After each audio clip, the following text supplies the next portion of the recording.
I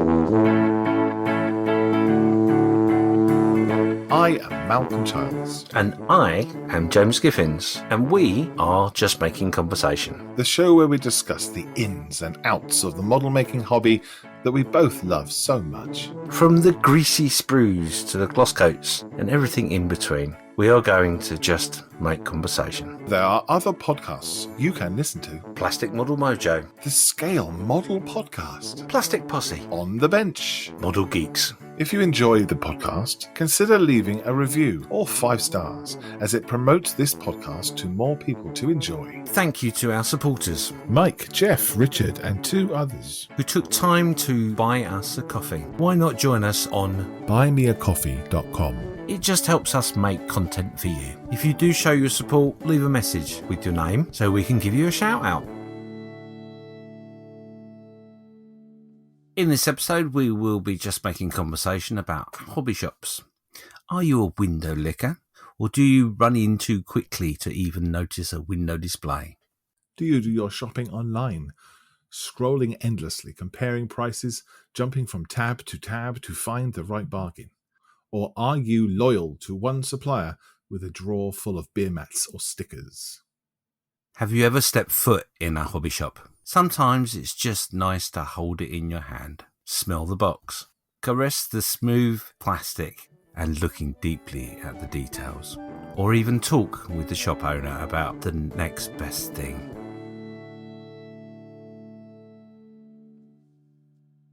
What are we talking about today? Model shops. Model shops today. Oh, yes. That is a subject that I think everybody could talk about. Oh, yes. Hobby shops is what we're talking about, not model shops. Hobby shops. Hobby shops. Hobby. Hobby with an H. If we talked about model shops, we would leave out a lot of different shops that are fun to go into. That could be like your local yarn emporium, because knitting is a hobby. Yes. So we could include them, but we don't know much about them, do we? No, I've not got a yarn to spin on it, I'm afraid. Right. Very good. The jokes will get better, I promise. This is just the warm-up. Now, if we say model shops, we can't include Games Workshop, which is a huge chain of hobby shops that everybody, I'm sure, is aware of and goes into or has been into at some point. That's why we're talking about hobby shops. They can be in the form of bricks and mortar, or they can be on the intranet. Let's ask the question, which do you prefer, Malcolm? Do you prefer the physical bricks and mortar, or are you a scroller? I do prefer the bricks and mortar, and I also like the internet as well. There's nothing like having a chat with somebody about model making, about your hobby. And invariably, when you go into a hobby shop, the people in there working are nuts for hobbies, and probably more than yourself, because they've actually got a job that involves the hobby. And I guess that's really great. That's really fun, and I don't mind being sold to, because I believe in the person that's behind the counter knows what they're talking about. If you're online, it's a faceless, sterile environment that is no fun. But, it's easy to select 6 paints and hit go, and then it arrives in front of your doorstep days later. That's convenient, which is lovely. You don't have to pay for parking. You don't have to get wet walking to Woolworths or wherever. so long since I've been to High Street. Woolworths. I think the thing is with it is, you're right, a little bit like restaurants, in as much as you go to a restaurant for the experience. You go to the restaurant for the ambiance and the passion that you hope the staff relay about what they're doing and what they're providing. So, obviously in a hobby setting, yes, it's actually a lot harder not to spend lots of money in a good hobby store with passionate people, because that's true. There's always going to be that shiny thing. There's always going to, you're going to have a conversation with a member of staff, and they're going to, oh, have you seen this? And oh, I know how to get around that problem. This is a great tool, and blah blah blah. So, I would say that the bricks and mortar have a better chance in a way of hooking you and making you spend more of your bucks, so to speak. You got to get them in there. That's the thing, isn't it? Got to get them out of the house. That's the tricky thing. Yeah, I mean, I do suffer from that sort of daydream of the hobby shop, to be honest, and I love that. I love the fantasy of it. I love the all about the smells and looking up and down the aisles and sniffing the box and chatting to the guy behind the counter. I love all that. That all as an idea, but obviously times are changing and online is taking over, especially the COVID stuff at the moment that we're experiencing. It's the only real way you can get anything online. I spent some time at a hobby shop reasonably near me, and the guy had opened because he had success with running a shop online, and he wanted to move out of his lounge or his front room, as he put it. And so he got bricks and mortar, and people didn't come in. They'd stand outside and look and go, "Ooh," and then they'd carry on. And that was the problem. He only lasted about 9 months, and he had closed the shop. But his online business was thriving. He just didn't have the footfall. And Andy was supported by a big local club as well. So, yeah, it's difficult, very difficult. And I guess, video killed the radio star the same as online killed the hobby shop. Yeah, I think there is a part of that as well. My local hobby store is a private mixture of the hobbies, but he does do an awful lot of gaming. And I guess that stuff. comes down to him or her, whoever owns it. That's their interest. Yeah, I think that's partly the interest and partly the fact that he makes money from that. But the other stuff, the railway engines and stuff, although I know there are customers that go in there and buy stuff from him, clearly that's not doing the business for him as well as the kits, because the kits are limited. He's had a website under construction for years. It's funny enough, as we're talking, I just suddenly, after I said, you've got to embrace the internet and all that, and during the last 12 months, and I just thought, do you know what? I've not looked at his website. Let me have a quick look. Ooh. And his website has changed. Oh, wow, great. Has changed dramatically in the fact that it is just one page saying website under construction. No, okay. So he's obviously not going to embrace it, unfortunately. But the ease of sitting in your lounge and scrolling along with your fingers, looking at items that tickle your fancy, is definitely thriving. Is that a bad thing? What do you think? For me, if I want some extra thin and I need some paints of a certain colour, I love that experience. It's great because I am that sort of shopper. If I go into a shop, I don't generally browse. I like to go and I'm going for a pair of trousers and I know what I want. I know what size I am. Extra large. Fat size. Yeah, I don't like fapping about. However, with that said, obviously my interest in model kits are a lot more than whether my jeans are blue, dark blue, or slightly bluer than the other blue that's on offer. So I will browse, and I do like to browse. I really do. I like to go and lick the windows, so to speak. So look at the display in the window and dazzled by amazing things. I'm hopefully will be enticed. You would be, because hobby shops are famous for awesome displays in their windows to entice the kids and the adults, obviously, in. Where I grew up in Southampton, in the main street in Southampton, there was Beatties. And in the window of this Beatties, they had these bouncing, fluffy things that would just bounce forever, right? They're on strings, or springs, not strings, springs. And they'll bounce up and down in front of the window.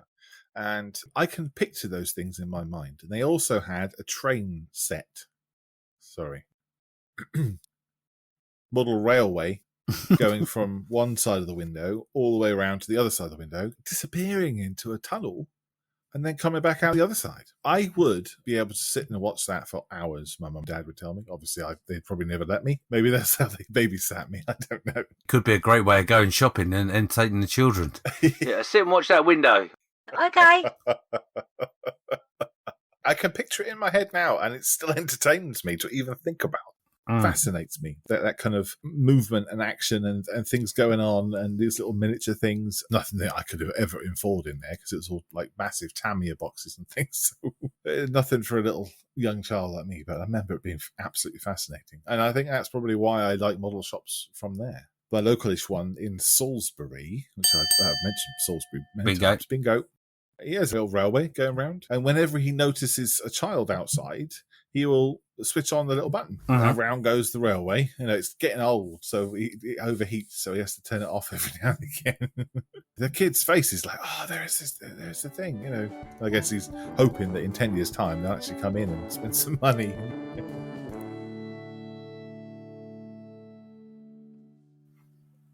Funny you should say Beatties. Beatties was a chain of stores in the UK. Yes. Yeah, sorry. Which unfortunately went some time ago. A long time ago, in fact. Beatties for me was, again, the same sort of thing. I used to go into school early and I used to go and lick the windows. I used to go and sit there and have a look what was going on. It wasn't as active. Did they have bouncy things? No, it wasn't as active as yours. It didn't have bouncy things in the window. I don't recall it having a train set in the window. It had boxes, lots of boxes. So it wasn't as exciting as you described, but the one thing I loved was coming out of school and missing my bus home, accidentally walking into the shop and go and have a look, see what there was. Oops. They used to have two sides of the shop, which was a glass counter. And then behind it would have the shelves of all the models. And there was one wall that had literally models stacked on it. But if you looked in the display cabinets, the glass counter, that often had made models and dioramas and a few bits and pieces in there. That was where you had to chat with the manager to find out what was cool, what was coming, what your interest was. And they would give you all the time in the world until an adult came in, and then they would give you something to peruse or look through the catalogue. Because you used to get catalogues free at that point as well. I don't you remember that? I do, yeah. Yeah, you used to get the Tamiya catalogue. You go into Beatties, pick it up for free. You go through it and go, can't afford that, can't afford that, can't afford that, can't afford that, can't afford that. Oh, it never had prices in it. You just looked at it and went, Mum, for Christmas, can I have that? No, get back in your box. I've made a list. Comes with coloured pictures in this book. I want one of everything.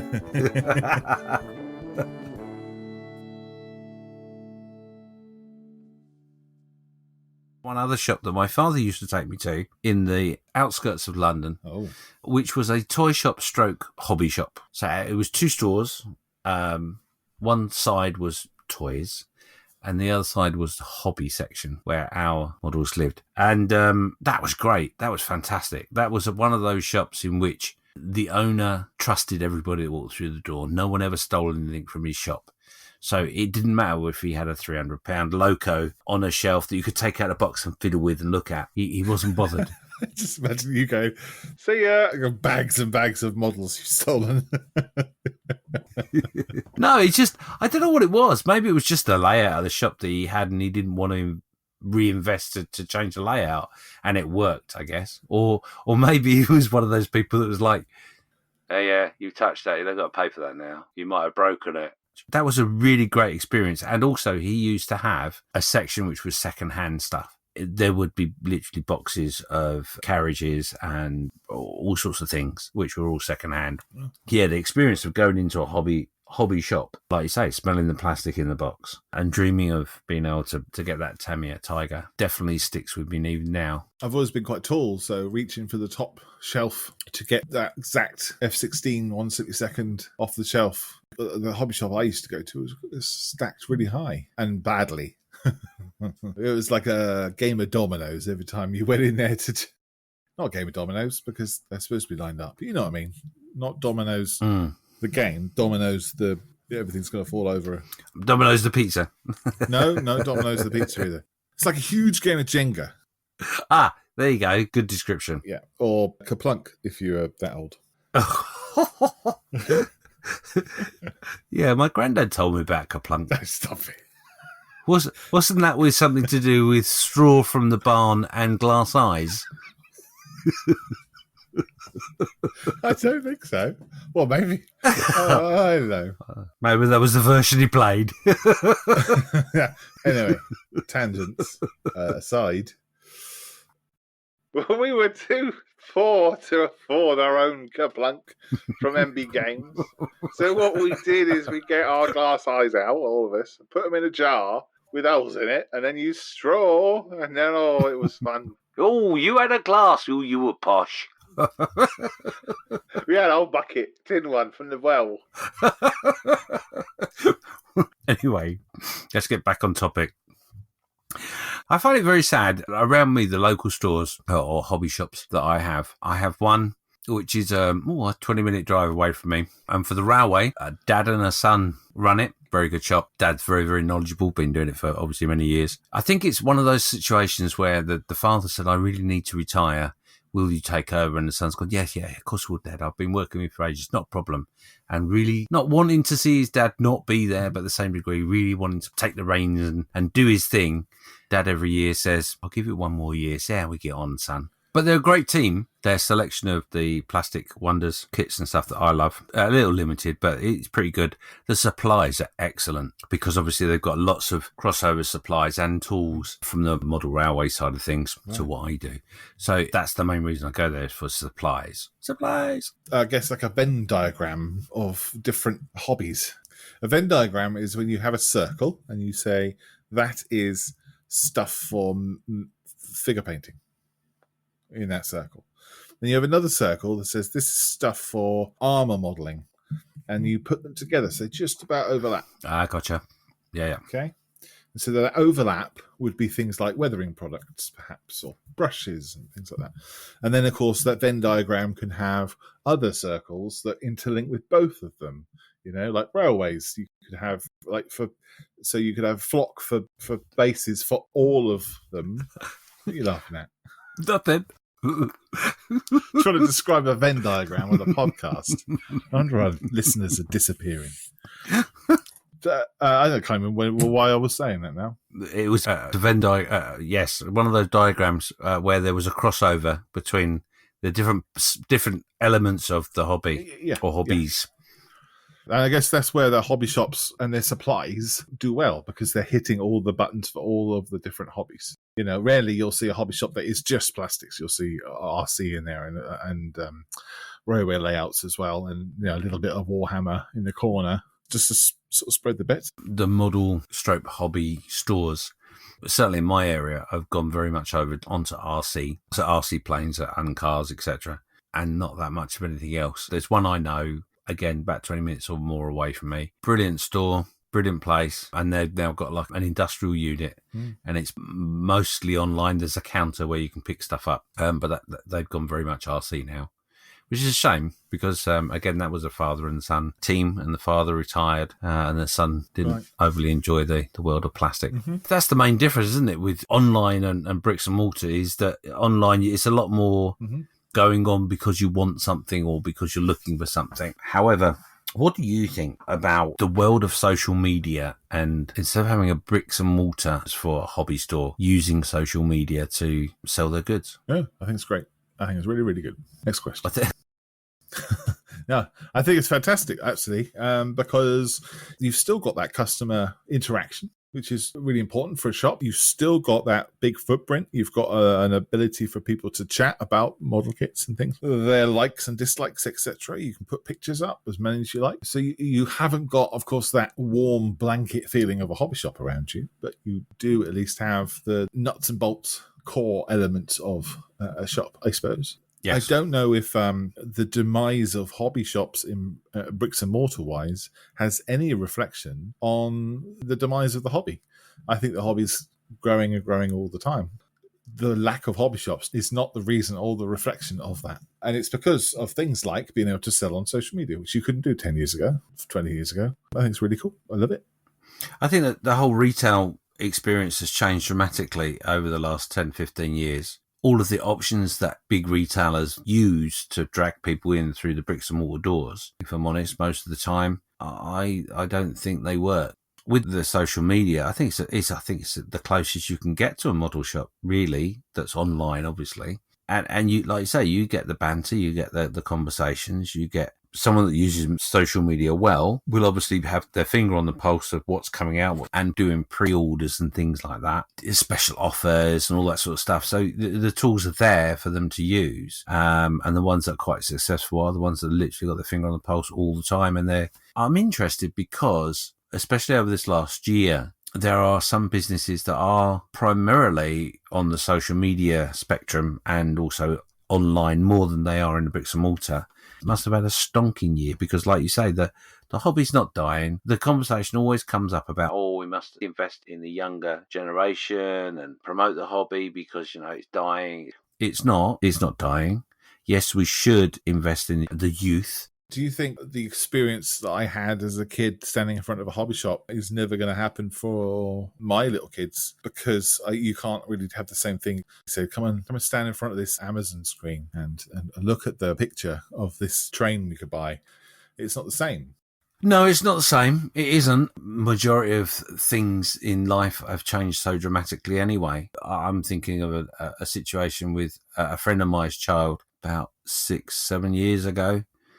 A young child who only experience was that things worked as a touchscreen. So going up to a television and touching it and it not being able to swipe to the next program was a mystery. So, the life experience that they're having at their young age is very vastly different to ours. And in fact, as it was vastly different to our parents. Yeah. So I don't think it's any different really. When they do their podcast in 30 years' time, they will be saying things like you have said about looking at the window and your mum and dad leaving you there while they did the shopping because they knew you'd be there when you come back. They'll have a similar story, but obviously different. It will be different because the podcast will be called Still Making Conversation. The other thing to remember is there has been a jump, if you like. The expectations are vastly different. I remember looking at a model and dreaming about that model before I owned it for several months or maybe even longer. Whereas I feel that the younger generation now... Can you pass me my slippers and my pipe? The younger generation of now are a lot more instantaneous now, gotta have it now, sort of thing. Whereas I probably wasn't. So I don't think that's because people of my generation spoil their children and go, oh, yes, no, you must have it right now. You're quite right. You must have it now. I just think it's because of the internet, being able to see things straight away and all that. I think it's that. Don't get me wrong. I'm sure there are children out there where parents make them wash up for several months before they can have their item. Chores and all that haven't died. They're still there. Hands that do dishes are as soft as your face. Yes, and often get presents. That's how my grandma always used to say. I think it's just a progression. As everything in life, there is a progressional thing, and us old folkies can look at the next progression and not really understand it.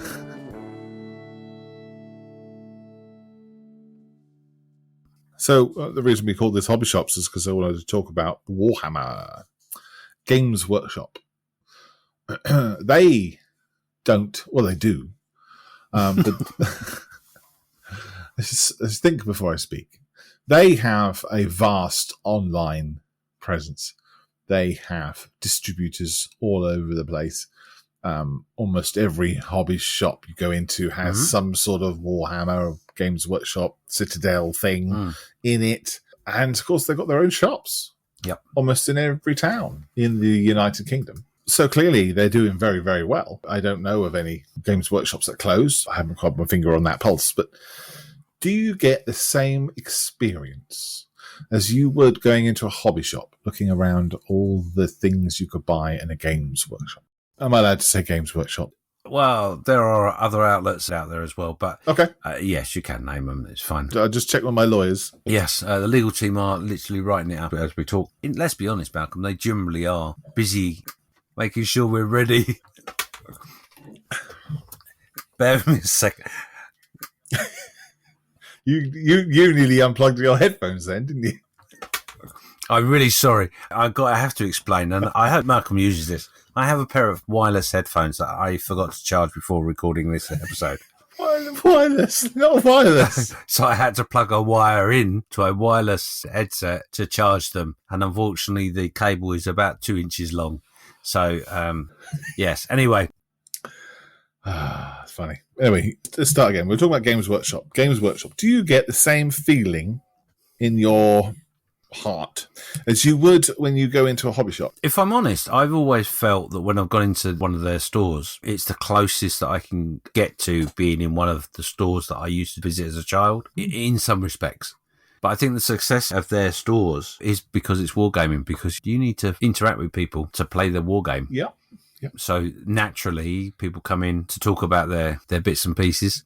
And then there generally is a table that you can experience the game itself. There is. That's right. And also, you can sit there and paint for free too. Oh, I didn't know that. Can you really? Yeah, you can. I don't know if they do it all day. Showing my lack of knowledge now. Games Workshop that I used to go to when I was between hobbies, let's say, I would go in there and they'd have like a little painting table, little tiny chairs and tables, and you'd have a limited amount of paints and brushes and things, but you could go in there and get sort of painting tips and things like that. And then they also have a gaming table. You can go and experience part of the game and play the latest thing, ask the rules and everything else. It doesn't take long for you to realize that they're there to sell stuff. And that's what they need to do. It's not a game store, where they go gaming. It was more of a, trying to sell you stuff kind of store. And I suppose that's what they're trying to do. Feed their kids, aren't they? So it's a funny environment, isn't it? Because you want to encourage the game. You want to encourage them to stay and play the game. But at the same degree, you want them to hand over some shekels while they're doing so.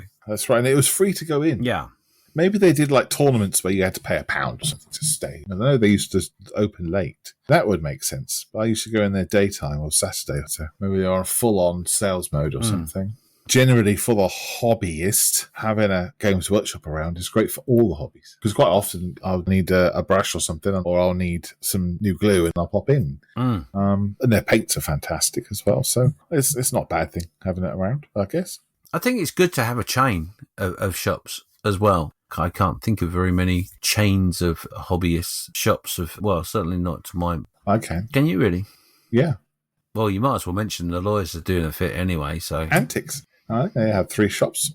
Oh, yeah. Yeah, Plymouth, Bristol, and somewhere else. I don't know if they're franchises or whatever, but they must do reasonably well because they're always at the shows and things like that. And I don't know what their online situation is, but they've been around for a very long time. There's lots of places selling kits and things like that in there, like Lidl. Oh, yeah. This is the funny part, isn't it? Is that, and I say funny in relation to people saying, oh, the hobby's dying. Well, it wouldn't be dying if Lidl had the selective kits in their baskets, and places like The Range and B&M, they're all places that have a multitude of different things. And, oh, look, there's a model kit there as well. That's quite weird. Next to a cattle. A cattle? A cattle? Yes, sorry. I went into a store. There was a range of cattles, but it wasn't a herd. Cattles? Do you mean cows? No, I don't mean cows. I mean a kettle, as in, the thing that heats up hot water and you make coffee from it. Kettle? A cattle. You mean a kettle? K-E-T-T. Cattle is a bunch of cows. Yes, I know. I know what cattle is. So what's a kettle? A kettle is for making up water. Oh, I see. So did you say it wrong and then just carry on, or was that how you say it? It's just how I often say it. Okay. Well, I'll go and put the kettle on. I'll go put the kettle on. Poor cow. Talking about my wife again. Anyway, let's move on. Utterly ridiculous. It's good to see those sort of things out in any shop, really, because that entices people's interest into the hobby. So I got to be honest, I do prefer a good store that has a multitude of kits, manufacturers, something to confuse you when you go in. What about Hobbycraft? Hobbycraft, yes, that's a store in the UK. Oh, you are very good, remembering that we've got lots of international listeners. Yes. I just assume that everybody's lives around a corner from me. Yes, Hobbycraft, yes. Hobbycraft is a UK-based hobbyist shop that caters for all hobbies. There are equivalents. Yeah, like a Michael's. Yeah, there are equivalents in the other nations of the world with different names. It has a model section, but I can only speak about the one I've been in, and I think it seems to be unloved. What the Hobbycraft is? No, Hobbycraft is a busy store. It's got lots of different hobbies in it, but the model section that would be for me to go and dribble over is at the back of the store in a corner and is unloved. There's no other phrase for it. It's just unloved. Do you mean it's just not restocked, or it's not clean, or it's overpriced? It has a limited supply of stuff. Being careful what I say because I don't want to upset the lawyers, but I'm aware of the scenario they have with a particular brand, and it's not a happy relationship. So it's an unloved part of the store, right. Which is a shame. I love the store. The great thing about it is that it has everything. It has that crossover and those pie charts that you were talking about with custard on them. Do you mean Venn diagrams? I can't remember what they were called. Yeah, pie charts with custard on them. And they also have an area in which they do displays, get people involved for a crochet hour or afternoon, or painting with the children and all that sort of stuff. But they don't do anything with model kits. Nothing at all. Nothing. Is that because they don't have anyone around that wants to do model kits? Do you think they have to get a volunteer in? It's one of those things that it's sort of a double whammy, because they're not that. They have a not very good relationship with one of the companies that supply the gear, and it's unloved. They don't. Maybe there's not a lot of profit in it. I don't know. I don't know what it is. I mean, the prices, there should be plenty of profit, but the only way I can describe it is that it's unloved. It's just, yeah, we stock it because we have to, not because we want to. My Hobbycraft, my local one, my wife will be there to look for some more yarn, or she needs a zip. So she'll go in there, and I'll go in with her, and she'll say, right, you go look at the model kits, and I'll go and look at the rest of the shop. So, okay. And mine is the back aisle as well, where all the men are. Mm-hmm.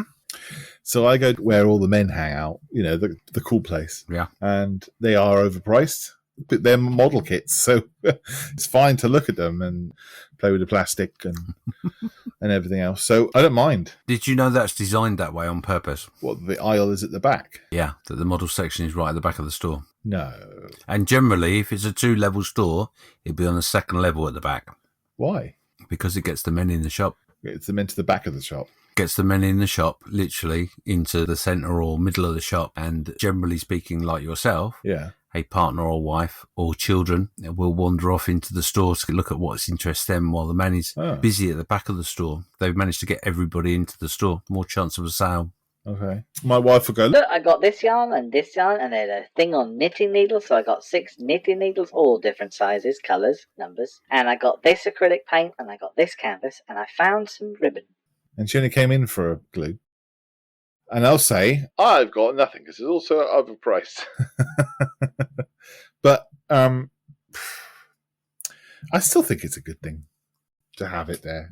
Every now and again, I'll go, because it's the nearest premises to me that has stocks, balsa wood and glue and and all that sort of stuff. But also, like I've mentioned before, it's always good to have a good wander around the rest of the store as well as a model maker, because in the, for example, dried flowers section, you're going to get your curly moss, which you can use for making vine leaves, vine. What do they call that? Plants. Curly moss, yeah. He's a fantastic racing driver. And there's lots of other materials that you can use within our hobby, which won't be in our section. Yeah. So if you've got your sterling moss, yep, and then you got to go get your beads as well. You make all sorts of different things out of your little beads.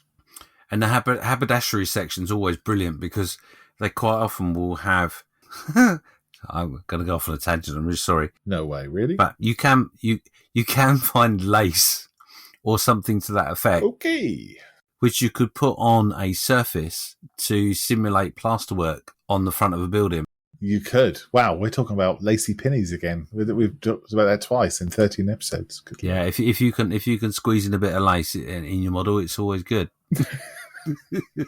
But yeah, so the store itself is brilliant. It's an eye opener because if you do, quite often I will go in there and a bit like yourself and your good lady and my good lady will go and have a little wander.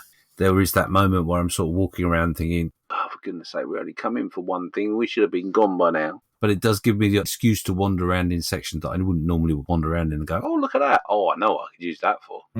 Oh, that looks like a little thing of those. Oh, that looks like this. That looks like that. I'll have one of them. Yes. I'll buy some of those really small beads for my taps. Bingo. Like golden taps. Red diorama baths, etc. Yes, so they are good stores. I don't buy many models there, if I'm honest, but I certainly get the other supplies. Supplies. Mm-hmm. Yeah, I guess they have the same thing in America. And they have Michaels, and they have a Hobby Lobby, and they have. Yeah, Hobby Lobby was one I was thinking of. Walgreens? Is that something else? I don't know. Walgreens, isn't that? All the Americans shouting or nodding. I'm not sure. Yes. Answers on a postcard to what Walgreens is for, because I'm ignorant. I think it's like a Boots, Oh. actually. So you can get your paracetamol from there, not your Tammy-X thing. I can say all the Americans there looking at their boots going, what do you mean it's a pair of boots? It's a shop. Boots in England is a chemist or a pharmacy. Yeah, keep up. Yeah.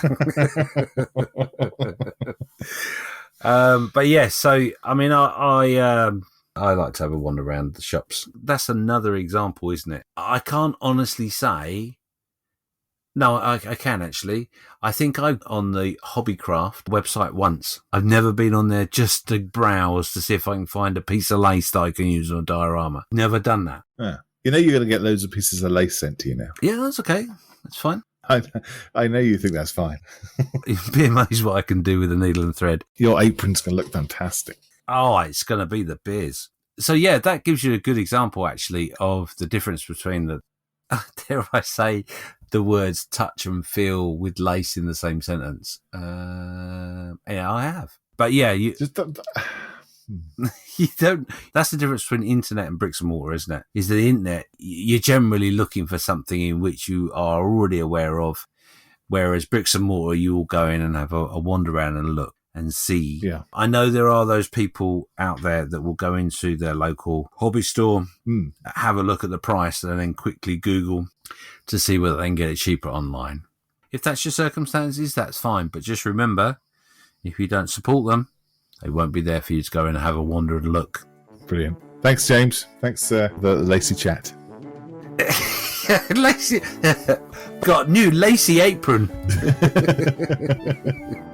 My pleasure.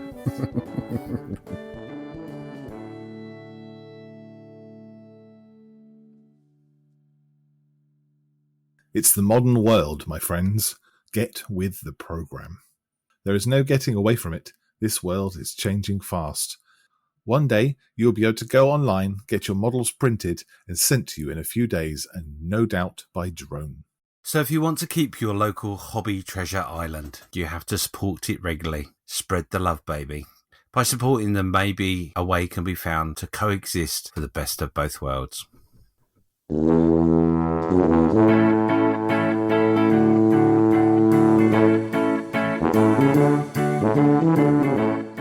You've been listening to Just Making Conversation with James Skiffins and Malcolm Childs. Follow us on Facebook, where we post photos, updates and other nonsense.